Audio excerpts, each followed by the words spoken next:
Si Elena ay isang simpleng katulong na napilitang ibenta ang kanyang dangal sa kanyang bilyonaryong amo na si Oscar Morales, kapalitan 3 milyong piso para iligtas ang buhay ng kanyang kapatid. Matapos ang gabing yun, lumayo siya bitbit ng sakit ng kahapon. Ngunit hindi niya alam na may dala rin siyang bunga ng gabing iyon, isang lihim na magbabago sa buhay ni Oscar pagkalipas ng 6 na taon. Ang langit sa labas ng mansyon ng mga Morales ay kasing dilim ng kapalaran ni Elena. Ang bawat patak ng ulan sa bubong ay tila bawat tibok ng kanyang puso. Mabilis, kaba at puno ng kawalan ng pag-asa. Sa kanyang nanginginig na kamay, hawak niyang lukot na manipis na papel, isang medical bill. 3 milyong piso, iyon ang halagang kailangan para sa transplant ng kanyang bunsong kapatid na si Diego. Diyos ko, saan ako kukuha ng ganito kalaking pera? Bulong niya sa sarili habang nakasandal sa malamig na pader ng kusina. Elena, napatalon siya sa gulat. Sa pintuan ng malawak na dining hall, nakatayo ang kanyang amo, si Oscar Morales, ang bilyonaryong tila hinulma mula sa yelo at bakal. Suot nito ang isang itim na silk robe, bahagya nakabukas ng dibdib na nagpapakita ng matikas nitong pangangatawan. Ang kanyang mga mata, na kasing talim ng agila, ay nakatitig ng diretsyo sa umiiyak na katulong. Sir Oscar, pasensya na po, hindi ko po namalayang gising pa kayo. Mabilis na pinunasan ni Elena ang kanyang mga luha gamit ang laylayan ng kanyang uniforme. Bakit ka umiiyak? At ano ang hawak mong papel? Tanong ni Oscar sa baritono at malamig na boses. Dahil sa desperasyon, lumuhod si Elena sa paanan nito. Sir, nakikiusap po ako. Ang kapatid ko po kailangan ng operasyon. 3 milyon po ang kailangan namin. Wala na po akong ibang matatakbuhan. Maawa po kayo, kahit habang buhay po ako magsilbi sa inyo ng walang sweldo gagawin ko. Basta iligtas niyo lang po ang kapatid ko. Katahimikan ang bumalot sa silid. Tangi ang tunog ng aircon at ang ulan ang nadidinig. Inasahan ni Elena ang pagtataboy nito, ngunit nanatiling nakatayo si Oscar sa kanyang harapan. Ang 3 milyon na hindi barya, Elena. Simula ni Oscar habang dahan-dahang lumalakad paikot sa kanya. Sa negosyo, walang ibinibigay ng libre. Lahat may kapalit. Lahat ay may presyo. Tumingila si Elena. Ang kanyang mga mata ay puno ng pagsusumamo. Ano pong kapalit, sir? Kahit ano. Tumigil si Oscar at hinawakan ng baba ni Elena. Pinilit siyang tumingin sa kanyang mga mata. Gusto ko ang gabing ito. Ibigay mo sa akin ang iyong iniingatan. Ang iyong gabi. At ang 3 milyong kailangan mo ay nasa bank account mo na bago sumikat ang araw. Napatigil ang mundo ni Elena. Ang kanyang dangal, ang tanging kayamanan na itinago niya para sa lalaking kanyang mamahalin, ay hinihingi ng kanyang amo kapalit ng pera. Isang transaksyon. Isang gabi ng pagbebenta ng sarili. Isang gabi lang po, tanong ni Elena. Ang boses ay halos pabulong na dahil sa sakit. Isang gabi, sagot ni Oscar. Ang kanyang mga daliri ay dahan-dahang humahaplos sa labi ni Elena. Pagkatapos nito, malaya ka na. Walang sumbatan, walang habulan. Pumikit si Elena ng mariin. Nakita niya ang mukha ng kapatid niya na nahihirapang huminga. Sa huli, mas matimbang ang buhay kaysa prinsipyo. Tinatanggap ko po, Sir Oscar. Naiiyak niyang saad. Binuhat siya ni Oscar na tila isang prinsesa, ngunit ang bigat sa puso ni Elena ay tila isang mabigat na bagay. Sa loob ng marangyang silid ng bilyonaryo, sa gitna ng mga mamahaling gamit, isinuko ni Elena ang kanyang sarili. Ang bawat halik ni Oscar ay may halong pait at kakaibang init na hindi niya maipaliwanag. Sa gabing iyon, naging pag-aari siya ng lalaking hindi kailanman magiging kaniya.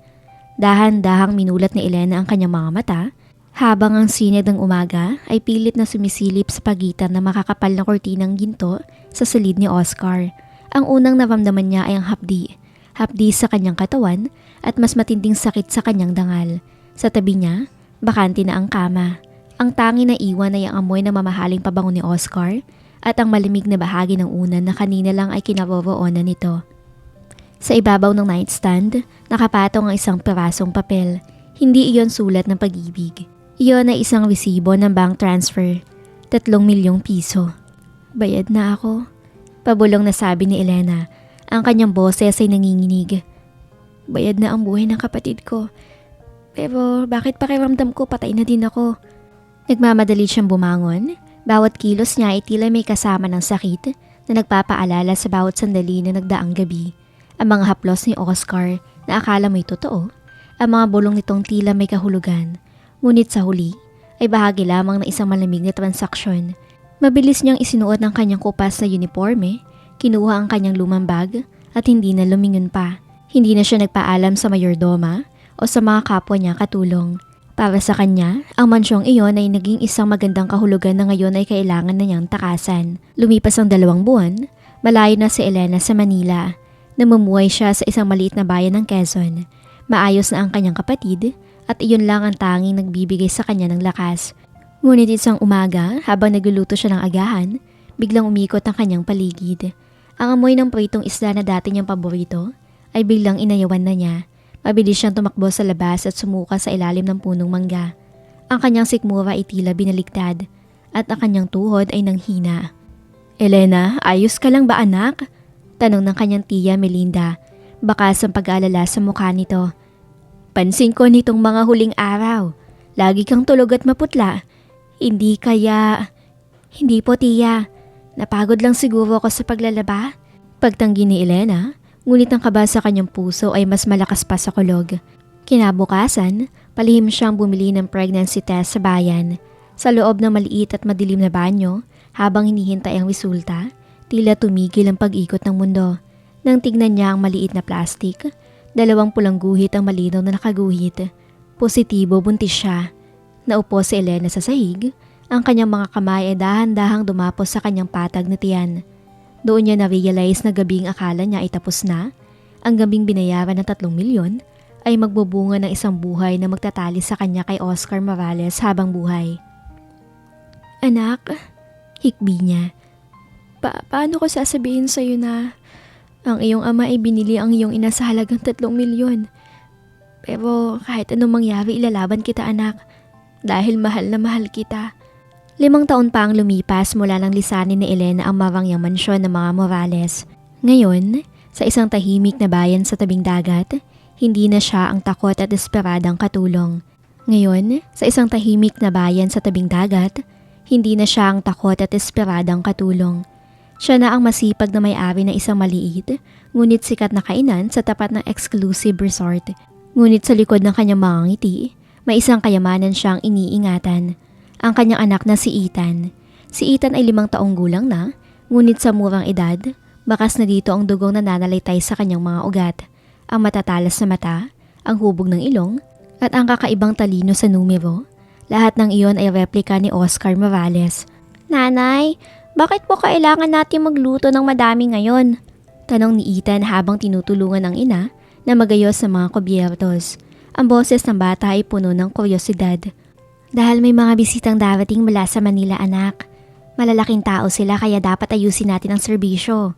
Sagot ni Elena habang hinahaplos ang buhok ng anak. Tuwing tinitignan niya si Ethan, nakikita niya ang lalaki na kasama niya ng isang gabi. Ngunit sa halip na puot, purong pagmamahal ang nararamdaman niya para sa bata. Samantala, isang itim na SUV ang huminto sa tapat ng pinakasikat na resort sa bayan. Bumaba mula dito ang isang lalaking may tintig na tila pag-aari ang buong mundo. Si Oscar Morales. Sa loob ng 5 taon, lalong lumago ang kanyang negosyo, ngunit mas lalong naging malamig ang kanyang pakikitungo sa lahat. Walang nakakaalam ng gabi. Ang mukha pa din ng katulong na binili niya, ang tanging aninong bumibisita sa kanyang panaginip. Hinahanap niya si Elena, ngunit tila naglaho ito na parang bula matapos makuha ang pera. "Sir Oscar, handa na po ang tanghalian sa tapat ng restaurant. Sabi nila doon daw ang pinakamasarap na kainan dito," saad ng kanyang assistant. "Fine, let's get it over with." Tipid na sagot ni Oscar. Wala siyang interes sa pagkain. Narito siya para sa isang business expansion. Naglalakad ang isang batang si Ethan sa labas ng kainan nang biglang tumalbog ang kanyang bolang nilalaro patungo sa kalsada. Tamang-tama naman ang pagdaan ng grupo ni Oscar. Huminto ang bola sa mismong paanan ng bilyonaryo. Tumigil si Oscar. Yumuko siya para pulutin ang bola. Sa pagkakataong iyon, tumakbo ang maliit na bata palapit sa kanya. "Excuse me po, sa akin po yan," matapang na sabi ni Ethan. Diretsong nakatingin sa mga mata ni Oscar. Natigilan si Oscar. Tila may kuryenteng dumaloy sa kanyang katawan na makita ang bata. Ang mukha nito, ang titig nito, para siyang tumitingin sa isang maliit na bersyon ng kanyang sarili sa salamin. Ethan anak, huwag ka basta-basta tumatakbo! Sigaw ni Elena mula sa loob ng kainan habang nagmamadaling lumabas. Ngunit na makalabas siya, tila tumigil ang pagtibok ng puso ni Elena. Doon, sa gitna ng sikat ng araw, nakatayo ang lalaking pilit niyang kinalimutan. Hawak ang kamay ng anak na kailanman ay hindi nito nalaman. Elena? Ang boses ni Oscar ay puno ng gulat, sakit at isang hindi maipaliwanag na kasiyahan. Ang nakaraan na binayaran ng 3 milyon ay muling nagbabalik. Sa pagkakataong ito, wala nang halaga ang pera ang makakapigil sa katotohanan. Ang hangin sa tabing dagat na dati ay presko ay tila naging isang mapakla at mahirap hingahan para kay Elena. Nakatayo siya doon tila isang estatwa habang pinapanood ang tagpong kailanman ay hindi niya pinangarap na mangyari. Ang maliit na kamay ni Ethan ay nasa tapat ng malaki at makapangyarihang kamay ni Oscar. Hawak ang bolang naging tulay sa kanilang muling pagkikita. Elena? Ikaw nga. Pag-ulit ni Oscar, ang kanyang boses ay mas malalim pa sa dagat. Ang kanyang mga mata ay hindi maalis sa mukha ng dalaga. Bago muling bumba ang tingin sa batang nasa harap niya, Sir Oscar? Halos pabulong na sagot ni Elena. Gusto niyang takbuhin ng anak. Gusto niyang kunin si Ethan at itago ito sa pinakamalayang lugar. Pero ang kanyang mga paa ay tila nakatatak na sa buhangin. Nanay, kilala niyo po siya?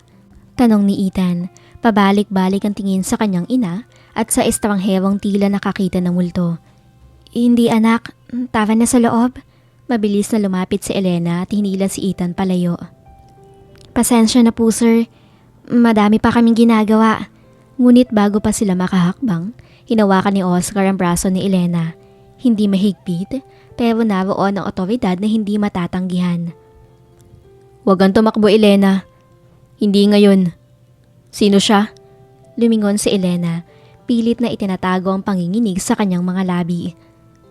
Anak ko siya sir, yan ang kailangan ninyong malaman. Ilang taon na siya? Untag ni Oscar. Ang kanyang isip ay mabilis nagkakalkula. 5 taon na ang nakalipas mula ng gabing yun. Ang itsura ng bata, ang hubog ng panga, ang paraan ng pagtayo nito, masyadong pamilyar. Masyado masakit para sa isang pagkakataon lamang. 5 years old po ako. Mag-aanim na sa susunod na buwan. Masayang sagot ni Ethan. Lingid sa kaalaman ang tensyong namumuo sa pagitan ng mga matatanda. Para namang nasugatan ang puso ni Oscar. 5 years old. Ang timeline ay perpekto. Ang bawat piraso ng puzzle ay nagsisimulang mabuo sa kanyang isipan. Ang galit na naramdaman niya noon nang iwan siya ni Elena matapos makuha ang pera ay napalitan ng isang nakakalunod na kuryosidad at pag-asa. Elena, tingnan mo ko. Utos ni Oscar. Binitawan ang braso nito at umarap ng direkta. Bakit kamukhang kamukha ko ang anak mo? Bakit parang tumitingin ako sa sarili ko noong bata pa ako? Nagkakamali kayo sir. Maraming bata ang magkakamukha. Pagmamatigas ni Elena. Kahit na ang kanyang mga mata ay nagsisimula na magtubig. Marami na kaming pinagdaanan ni Ethan. Nakuha niyo na ang gusto niyo sa akin. 5 taon na ang nakakalipas. Huwag niyo na kaming guluhin mag-ina. Gusto ko lang DNA test. Diretsyong sabi ni Oscar. Walang paligoy-ligoy. Ang pagiging bilyonaryo ay lumalabas. Sanay siya makakuha ng katotohanan sa anumang paraan. Wala kayong karapatan. Sigaw ni Elena. Dahilan para mapatingin ang ilang turista sa resort. May karapatan ako kung ang batang ito ay dugo at laman ko, Elena. Bulyaw ni Oscar. Ngunit agad ding nagbago ang tono nang makitang matakot si Ethan. Binayaran kita ng 3 milyon para sa isang gabi. Pero hindi kasama sa usapan na itatago mo sa akin ang anak ko. Ang salitang binayaran ay tila isang sampal kay Elena sa harap ng kanyang anak. Doon niya na-realize na kahit gaano kalaki ang takbuhin niya, ang 3 milyon ang palagi magiging kadena na mag-uugnay sa kanya sa lalaking nasa harap niya ngayon. Hindi umalis si Oscar. Sa katunayan, nirentahan niya ang buong presidential suite ng resort sa tapat ng kainan ni Elena para sa susunod na 2 linggo. Kinansela niya ang lahat ng kanyang mga meeting sa Manila. Para sa kanya, may mas mahalagang negosyo dapat tapusin dito. Ang pagbawi sa 5 taong nawala sa kanya. Kinabukasan, habang nag-aayos sa Elena ng mga mesa, laking gulat niya na makita nakaupo si Oscar sa sulok ng kanyang maliit na karinderya. Hindi nito suot ang kanyang usual na suit. Nakaputing linen shirt lamang ito na bahagyan nakatupi ang sleeves, dahilan para mabuka itong mas bata at mas approachable. Ngunit hindi nabawasan ng taglay nito ang karisma. Anong ginagawa mo dito, Oscar? Walang kagatol-gatol na tanong ni Elena. Gusto kong kumain. Bawal ba ang customer? Tugon nito sabay ngisi. Isang ngisi na dati ay nagpapatunaw sa tuhod ni Elena. Nanay! Ang poging uncle po nandun sa labas. May dala pong malaking robot. Sigaw ni Ethan habang patakbong pumasok. Bit-bit ang isang mamahaling laruan na halatang galing kay Oscar. Ethan, di ba sabi ko huwag kang tatanggap ng basta-basta? Saway ni Elena, pero huli na ang lahat. Nakaupo na si Ethan sa tabi ni Oscar. It's okay, Elena. It's just a gift for a brave boy, sabi ni Oscar. Tumingin siya kay Ethan nang may lambing na hindi akalain ni Elena na taglay na isang pusong bakal na bilyonaryo. Ethan, alam mo ba kung paano pabilisin ang robot na yan? Sa sumunod na 2 oras, naging saksi si Elena sa isang eksenang pilit niyang ipinagkait sa kanyang sarili. Ang kanyang ama at anak, magkatabi, nagtatawanan na tila may sariling mundo. May kung anong kurot sa puso ni Elena na makitang parehong-pareho sila ng paraan ng pagtawa, ang bahagyang pagkiling ng ulo at pagsingkit ng mga mata. Nang mapagod si Ethan sa paglalaro, lumapit si Oscar sa counter kung nasaan si Elena. Malapit. Masyadong malapit na naaamoy na niya ang pamilyar na pabango nito na humahalo sa simoy ng dagat. He's brilliant, Elena. At napalaki mo siya mabuti. Bulong ni Oscar. Ang kanyang boses ay wala ng bakas ng galit, kundi purong paghanga. Ginawa ko ang lahat para sa kanya. Matigas na sagot ni Elena. Pilit na iniisip ang 3 milyong piso para hindi siya madala sa titig ng lalaki. Alam ko. At gusto kong bumawi. Hinawakan ni Oscar ang kamay ni Elena na nasa ibabaw ng counter. Mabilis na kuryente ang gumapang sa braso ng dalaga. Hindi ko hinihingi na patawarin mo ako agad sa gabing yun. Pero hayaan mong makilala ko ang anak ko. Hayaan mong maging ama ko. Bakit, Oscar? Dahil ba nakikita mo ang sarili mo sa kanya? O dahil kailangan mo ng tagapagmana? Humingi ng malalim sa Oscar at mas hinigpit ang hawak sa kamay niya. Dahil sa loob ng 5 taon, walang gabing hindi ko naiisip kung nasan ka. At ngayong nahanap na kita kasama ang isang batang kamukha ko, hindi na ako papayag na mawala ulit kayo. Sa isang iglap, ang galit ni Elena ay tila unti-unting natutunaw sa init ng palad ni Oscar. Ang kilig na pilit niyang itinatago ay muling sumisibol, kasabay ng takot na baka sa huli, muli na naman siyang maiwang luhaan kapag nakuha na nito ang katotohanan. Nasilaw si Elena sa ganda ng sikat ng araw sa tabing dagat. Hindi niya inaasahan na papayag siyang sumama sa family date na iginigiit ni Oscar. Nakasuot siya ng isang simpleng white sundress habang si Oscar ay simple lang ang kanyang suot na board shorts at t-shirt. Malayo at mas relax sa bersyon ng bilyonaryo na kilala niya sa Manila. Nanay, tingnan mo! Ang bilis tumakbo ni Tito Oscar! Sigaw ni Ethan habang hinahabol ang mga alon kasama ang ama. Pinanood sila ni Elena mula sa malayo. Ang puso niya ay tila isang tambol na mabilis ang tibok. Makikita sa mukha ni Oscar ang tunay na saya. Isang bagay na hindi niya nakita noong nagsisilbi pa siya sa mansyon. Walang bahid ng pagiging arogante, tanging isang lalaki nag-e-enjoy kasama ang isang bata.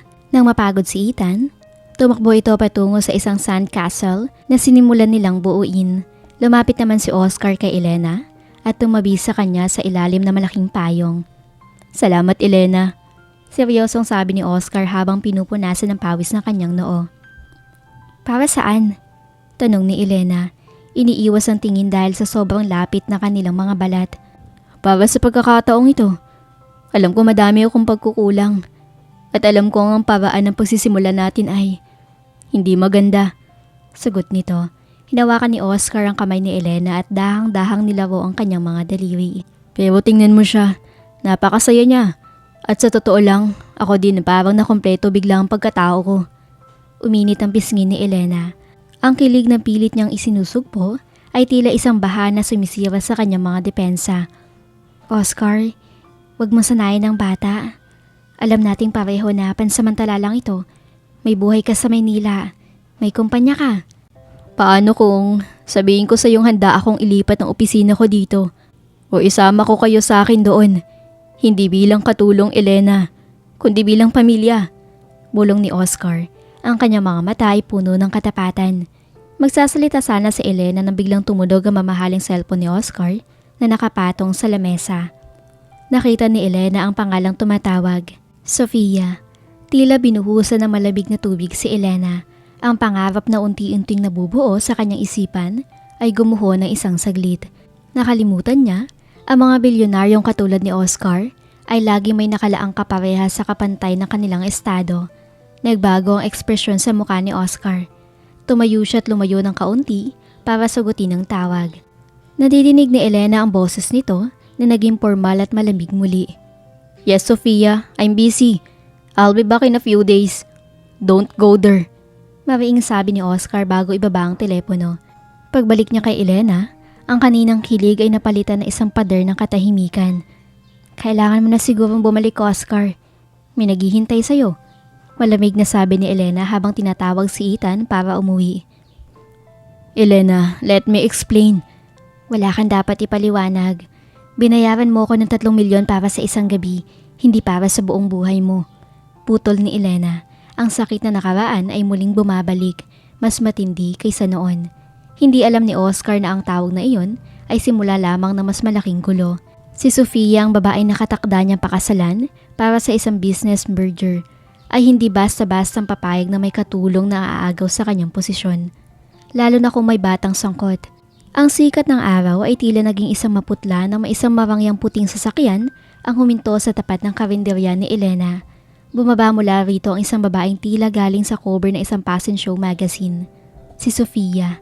Suot nito ang isang magandang shades at isang dress na mas mahal pa sa buong taon nakita ng kainan ni Elena. So, ito pala ang business trip ni Oscar? Maarte at puno ng pangungutya ang boses ni Sofia habang pinagmamasdan ng paligid. Saktong lumabas si Elena mula sa kusina. Punas-punas ang kanyang mga kamay sa apron. Ang kanyang puso ay agad na kinabahan nang makita ang estranghera. Sa likod ni Sofia, lumabas si Ethan na may hawak na baso ng juice. Sino po kayo? Tanong ni Ethan sa kanyang inosenteng boses. Natigilan si Sofia. Inalis niya ang kanyang shades at tinitigan ng bata mula ulo hanggang paa. Oh my God! The rumors are true? You really have his eyes. Sofia, anong ginagawa mo dito? Namadagundong ang boses ni Oscar mula sa likuran. Kadadating lang nito mula sa pagbili ng supplies para kay Elena. Mabilis siyang humarang sa pagitan ni Sofia at Ethan. Ang kanyang mga kamao ay nakakuyom. I came to see my fiancé, of course. Matawag na sagot ni Sofia. At para na rin makita ang basurang itinatago mo dito. Oscar, are you out of your mind? Isang katulong? At may anak pa? Umalis ka na dito, Sofia. Wala kang karapat na pagsalitaan ng ganyan si Elena. Banta ni Oscar. Ang kanyang mga mata ay nagbabaga sa galit. Ngunit tumawa lang na mapait si Sofia. Lumapit siya kay Elena at bumulong. Sapat na para madinig ni Oscar. Alam mo ba, Elena? Ang 3 milyong ibinigay sa iyo ni Oscar 5 taon na ang nakalipas? Hindi yun galing sa bulsa niya. Dahil sa awa. Napakunot ng noo si Elena. Ang kaba sa kanyang puso ay lalang tumindi. Anong ibig mong sabihin? Oscar had a bet. Pagpapatuloy ni Sofia, habang si Oscar ay pilit siyang pinapatigil. Ang 3 milyong iyon ay premyo sa isang pustahan sa pagitan nila ng mga kaibigan niya. Kung sino ang una makakakuha ng iniingatan ng pinaka-inosenteng katulong sa mansyon. You were just a game, Elena. Isang gabi para sa isang pustahan. Tila tumigil ang mundo ni Elena. Dumingon siya kay Oscar. Ang kanyang mga mata ay puno ng pait at kawalan ng paniniwala. Totoo ba, Oscar? Ang buhay ng kapatid ko? Pinaglaruan niyo lang ng isang pustahan? Hindi nakapagsalita si Oscar. Ang kanyang katahimikan ay sapat na sagot para durugin ang puso ni Elena.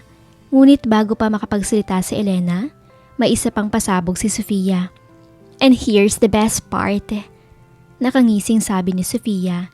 Hindi lang basta bilyonaryo si Oscar. He's bound by a contract. If he chooses a commoner over me, he loses everything. His wealth, his name, and even the right to his heirs. Kapag pinili ka niya, magiging pulubi kayong 3. Napatigin si Elena kay Ethan na ngayon ay nakakapit sa kanyang binti. Takot sa nangyayari. Ang sekretong mas malalim pa sa pagkatao ni Oscar ay hindi lang ang pustahan, kundi ang katotohanan ang pag-ibig niya ay may kalakip na sumpa. Ang pagpigil sa pag-ibig ay pagbagsak ng kanyang kaharian.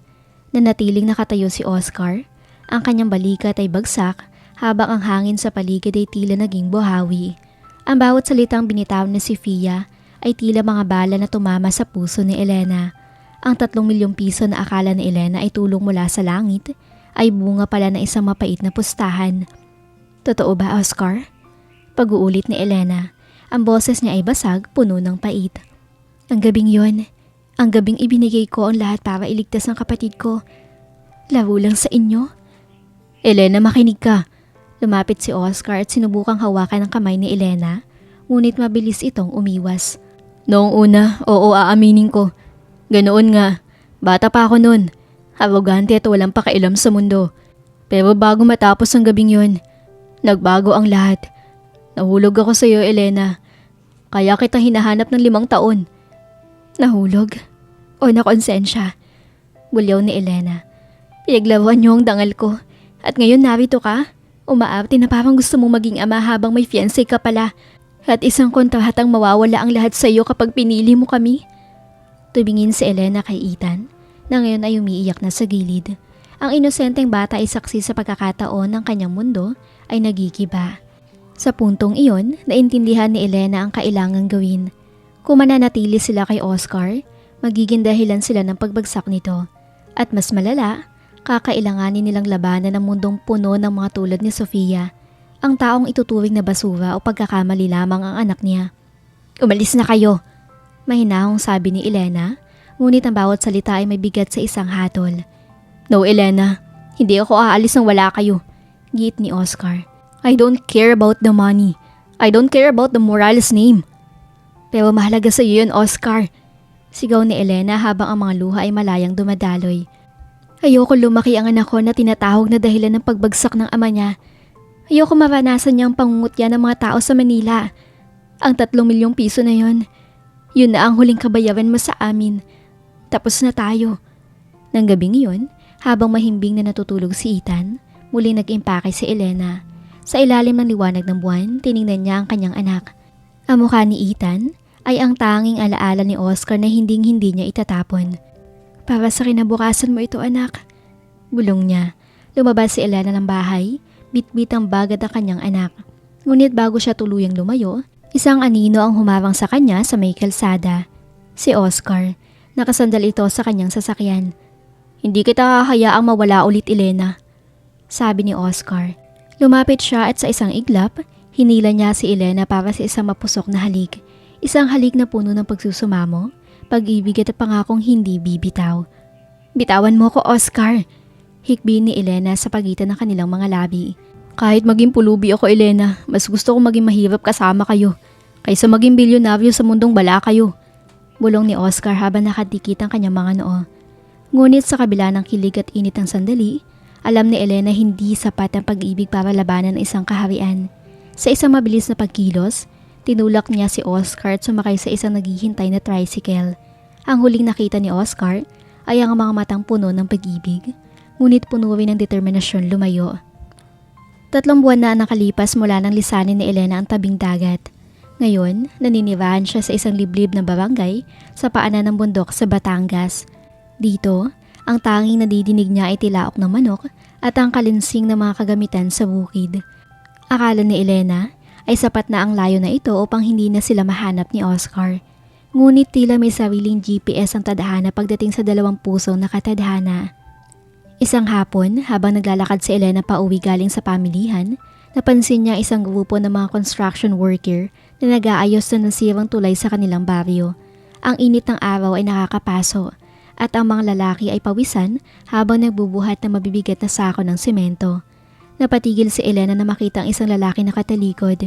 Matikas ang tintig nito, malapad ang balikad at may suot na kupas na t-shirt na basang-basa ng pawis. Nang humarap ang lalaki para uminom ng tubig mula sa isang gripo, halos mabitawan ni Elena ang kanyang mga biniling gulay. Oscar?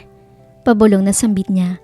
Ang lalaking dati ay tanging mamahaling alak ang hinahawakan ay may hawak na ngayong pala. Ang buhok nitong laging maayos ay gulo-gulo at puno ng alikabok.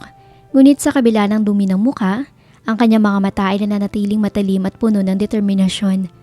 Nanay, si Tito Oscar oh! Masayang sigaw ni Ethan na kararating lang mula sa paaralan. Patakbong yumakap ang bata sa binti ng lalaki. Ngumiti si Oscar, isang tunay at tapat na ngiti na hindi kailanman nakita ni Elena sa Manila. Binuhat niya si Ethan kahit na madumi ang kanyang damit. Hey baby, kamusta ang school? Oscar, anong ginagawa mo dito? Tanong ni Elena. Ang boses niya ay pinaghalong galit at may awa. Bakit ka nagtatrabaho ng ganyan? Nasaan ang kumpanya mo? Nasaan si Sofia? Ibinaba ni Oscar si Ethan at lumapit kay Elena. Naamoy ni Elena ang pinaghalong amoy ng araw, semento at ang pamilyar na natural na amoy ni Oscar. Iniwan ko na ang lahat, Elena. Simple niyang sagot. I signed the papers. Ipinasa ko na lahat ng shares ko kay Sofia at sa pamilya niya kapalit ng kalayaan ko. Wala na akong mansyon. Wala na akong private jet. Ang tanging dala ko lang ay ang sarili ko at ang pagnanais na maging ama ni Ethan at maging katubang mo sa buhay. Nahihibang ka na ba, Oscar? Mangyak-ngyak na sabi ni Elena. Itinapon mo ang bilyon-bilyon para dito? Para magbuhat ng semento sa ilalim ng araw? Ang bilyon ay madaling kitain, Elena. Pero ang pagkakataong makita ang anak ko na lumalaki at ang pagkakataong mahalin ka na walang itinatago, mas mahalaga yun. Sabi ni Oscar habang hinahawakan ng pisngi ni Elena. Dati binayaran kita ng 3 milyon para sa isang gabi.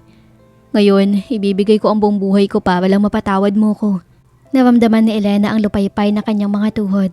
Ang kilig na nararamdaman niya, ngayon ay hindi dahil sa pera o yaman, kundi dahil sa katotohanan ang isang haring tulad ni Oscar ay handang bumaba sa kanyang trono para lang makapiling sila. Ngunit sa gitna ng kanilang muling pagtatagpo, hindi nila alam na si Sofia ay hindi pa tapos. Kung hindi mapapasa kanya si Oscar, sinisiguro nitong walang sino man na magiging masaya. Ang payapang buhay ni na Elena at Oscar sa Batangas ay biglang niyanig ng pagdating ng isang sheriff at isang grupo ng mga lalaki na kasuit. Hawak nila ang isang court order, isang petisyon para sa custody of minor. Ano to? Tanong ni Oscar habang protektadong inilalagay ang kanyang braso sa balikat ni Elena. Isang demanda mula kay Miss Sofia Montenegro. Saad ng abogado. Ipinapatawag kayo sa korte para sa pagdinig tungkol sa kapakanan ni Ethan Morales. Naputla si Elena. Ang pangalang Sofia ay tila isang sumpa na ayaw siyang tentanan. Sa loob ng courtroom, makalipas ang ilang araw, suot ni Sofia ang kanyang pinakasopistikadong ngiti habang nakaupo sa tapat ni na Elena. Your Honor, simula ng abogado ni Sofia. Ang respondent na si Elena ay isang babaeng may kaduda-dudang moralidad. 5 taon na ang nakalipas.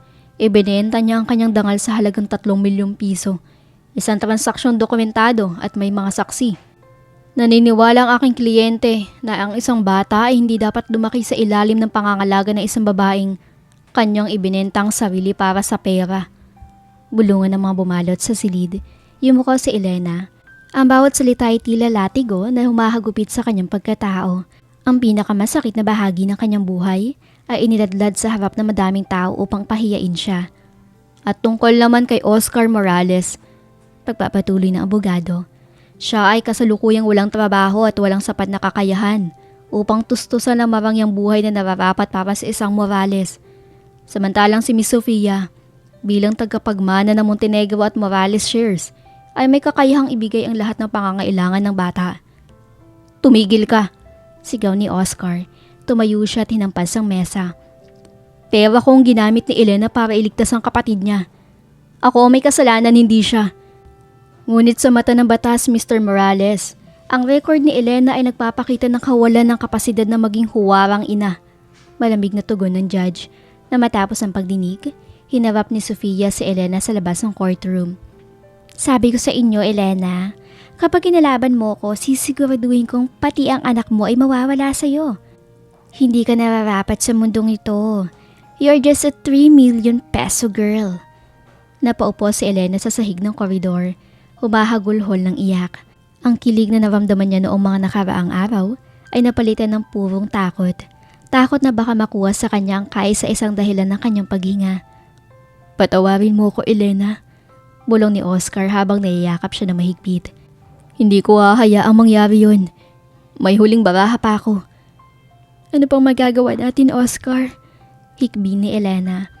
Ginamit nilang nakaraan ko laban sa akin. Paano ko malalabanan ng katotohanan na pinayaran niyo ko?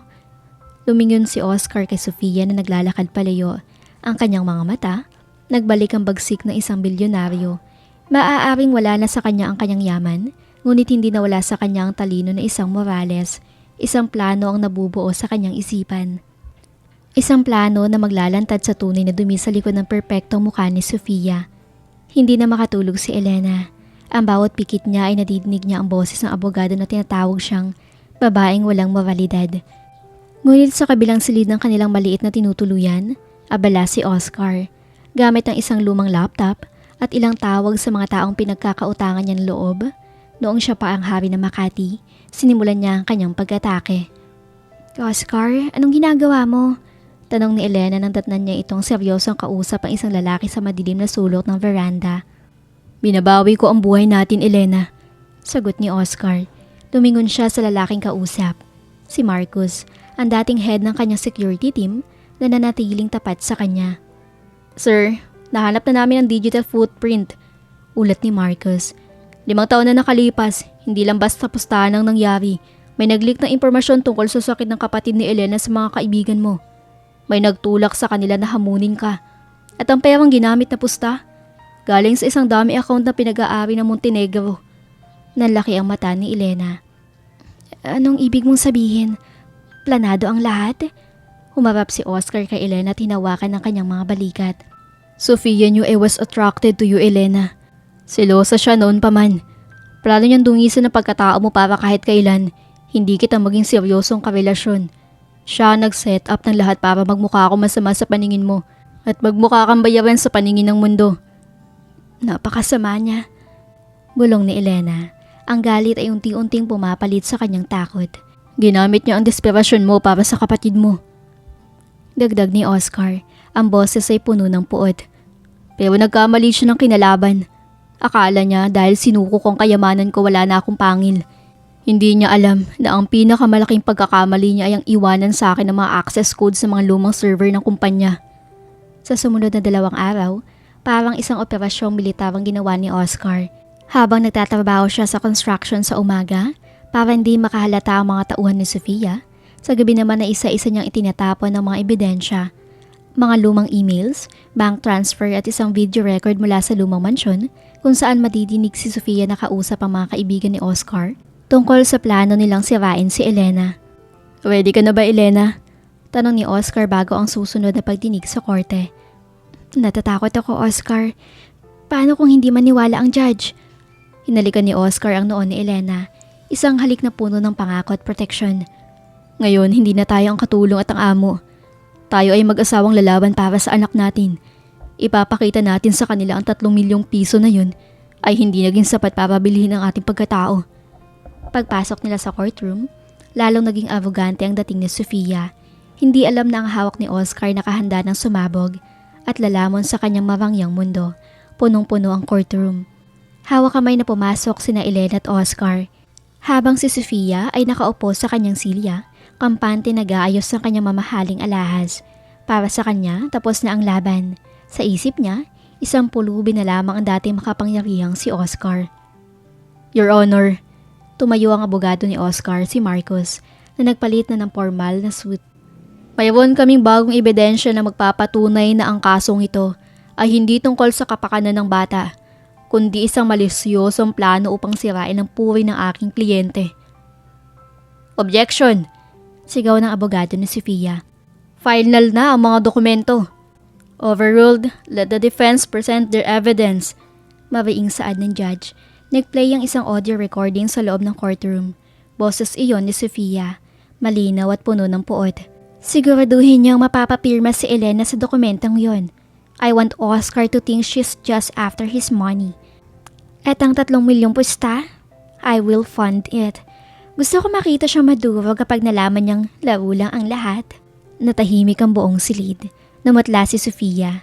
Ang kanyang nanginginig na kamay ay pilit itinatago sa ilalim ng mesa. Hindi pa natatapos doon. Ipinakita ni Oscar ang mga bank records na nag-uugnay sa pamilya Montenegro sa mga kaibigang nagtulak sa pustahan. Ang 3 milyong piso na ginamit pambayad kay Elena ay hindi galing kay Oscar. Pahayag ni Marcos.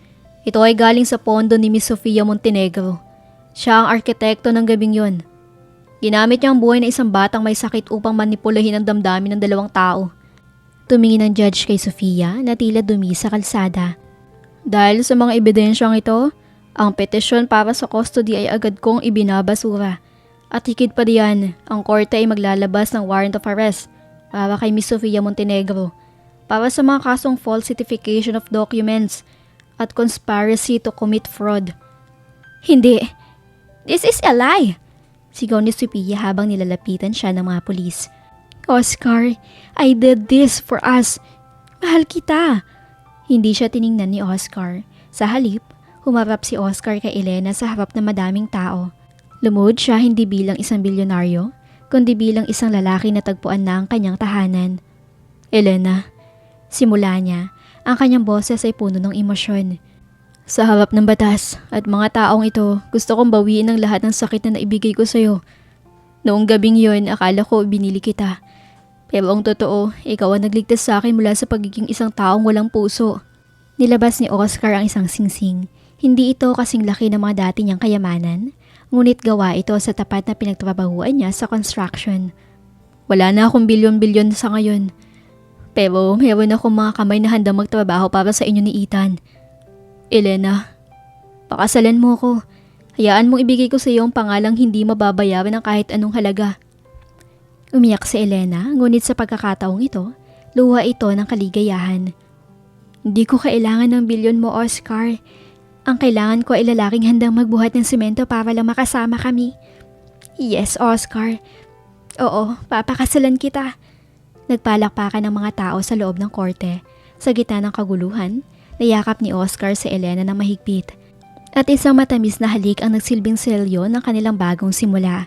Ang dangal na ninakaw na 3 milyon ay muling nabawi. Hindi ng pera, kundi ng isang pag-ibig na handang isuko ang lahat. Isang buwan matapos ang kaguluhan sa korte, naging payapa ang buhay ni Elena at Oscar sa probinsya. Wala na ang mga mamahaling suit, wala na ang mga bodyguards. Ang gising ni Oscar hindi na diktado ng stock market, kundi ang tilaok na manok at malambing na gising ni Ethan. Tuwing umaga, maagang umaalis si Oscar para sa kanyang trabaho sa construction. Sa kabila ng pagod, umuwi siya na may ngiti sa labi. Bit-bit ang kaunting pasalubong para sa anak at isang ligaw na bulaklak para kay Elena. Oscar, sobra na ang pagtatrabaho mo. Puna ni Elena sa isang gabi habang minamasahe sa balikat ng lalaki. Kahit naman hindi ka mag-overtime, sapat na ang kinikita natin sa karinderya. Nag-aalala ako sa kalusugan mo. Humarap si Oscar kay Elena. Hinila nito paupo sa kanyang tabi at nagnakaw ng isang mabilis na halik sa dulo ng ilong ng dalaga. Kailangan kong gawin ito, Elena. Gusto kong patunayan sa iyo at sa sarili ko na kaya kong bumuo ng buhay para sa atin nang hindi umaasa sa pangalan ng mga Morales. Pero sapat na sa akin ang ganito, bulong ni Elena. Isinasandal ang ulo sa dibdib ni Oscar. Ang mahalaga, may kasama tayo. Magtiwala ka sa akin.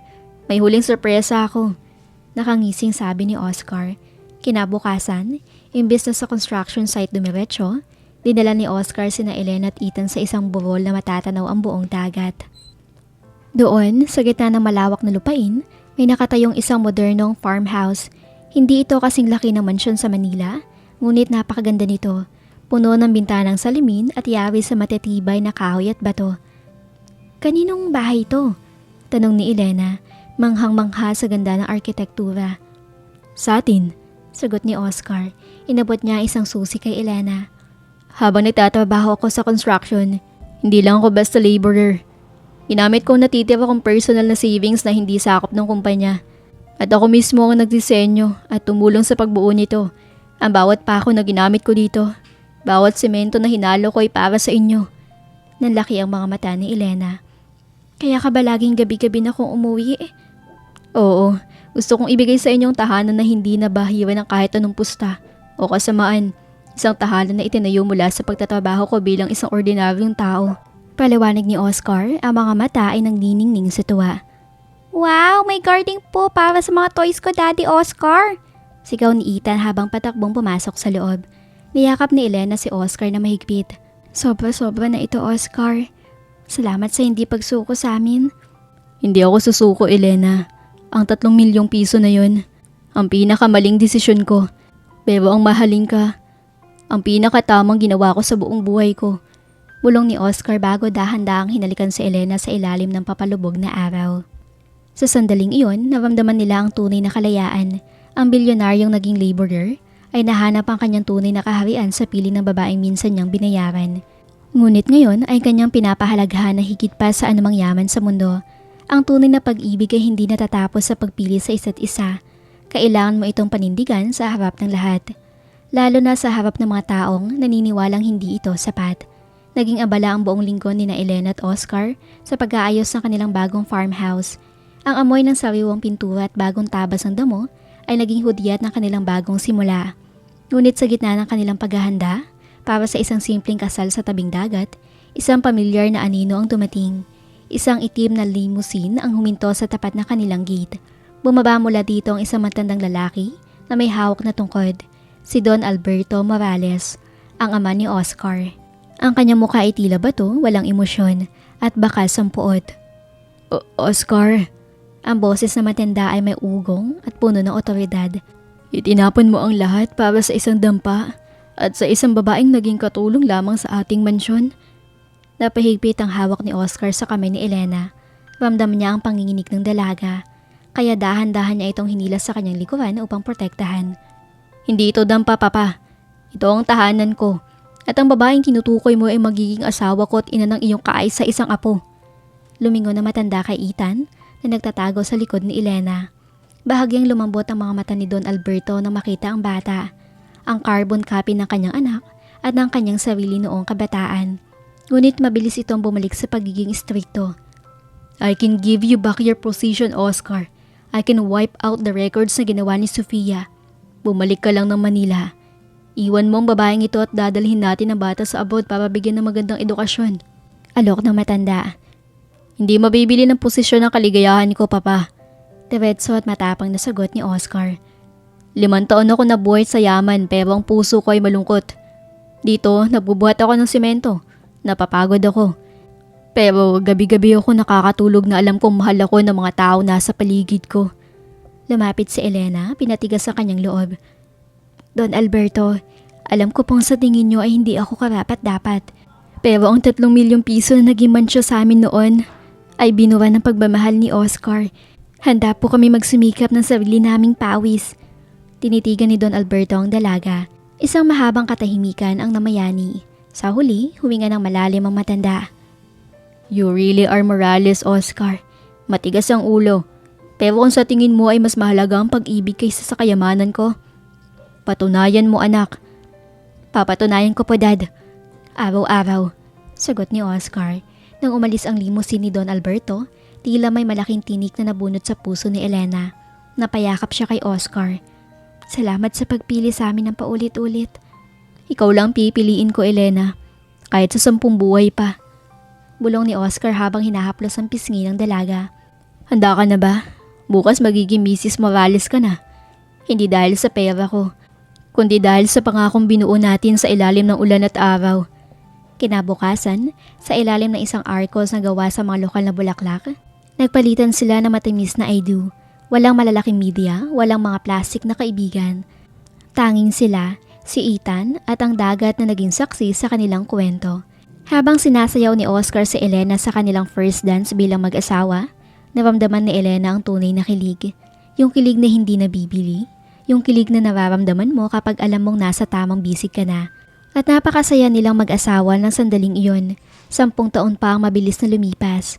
Ang maliit na farmhouse na itinayo ni Oscar ay naging sentro na ngayon ng isang malawak na matagumpay na organic farm at eco-resort.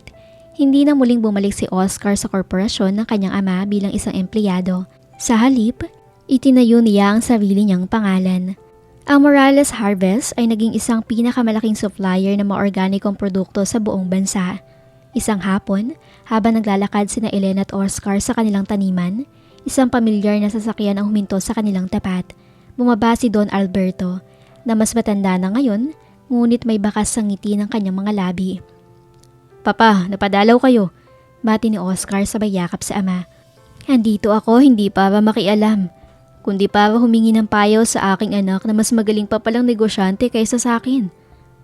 Pag-amin ni Don Alberto, makalipas sa 10 taon, ang kumpanya ni Don Alberto sa Manila ay dumaan sa matinding krisis at ang tanging nagligtas dito ay ang mga investment na palihim na ginawa ni Oscar gamit ang kinita ng kanyang sariling farm. Hindi kinuha ni Oscar ang pera ng ama, sa halip, siya ang bumili ng shares ng kumpanya para hindi ito bumagsak. Binili mo ang shares sa Morales Corp nang hindi ko nalalaman, Oscar. Bakit? Tanong na matanda. Dahil gusto kong ipakita sa inyo, Papa, na hindi ko kailangang iwan ng pamilya ko para maging matagumpay. Sagot ni Oscar habang inaabot ang dokumento sa ama. Ibabalik ko sa inyo ang kontrol, pero sa isang kondisyon. Ang kumpanya ay maglalagay ng pundasyon para sa mga anak ng mga manggagawa. Isang scholarship program na tatawaging Elena's Foundation. Napaluwa si Elena sa nadinig. Ang dating katulong na minaliit at binayaran ng 3 milyon para sa isang gabi, ay ngayon ay ang pangalan ng pag-asa para sa libu-libong mahihirap na pangarap. Nanay, tatay, lolo? Sigaw na isang matangkad at gwapong binatilyo. Si Ethan niyon, na ngayon ay 15 taong gulang na, kasunod ang isang maliit na batang babae na kamukhang-kamukha ni Elena. Ang bunso nilang si Maria. Naupo ang buong pamilya sa veranda ng kanilang bahay habang pinapanood ang paglubog ng araw.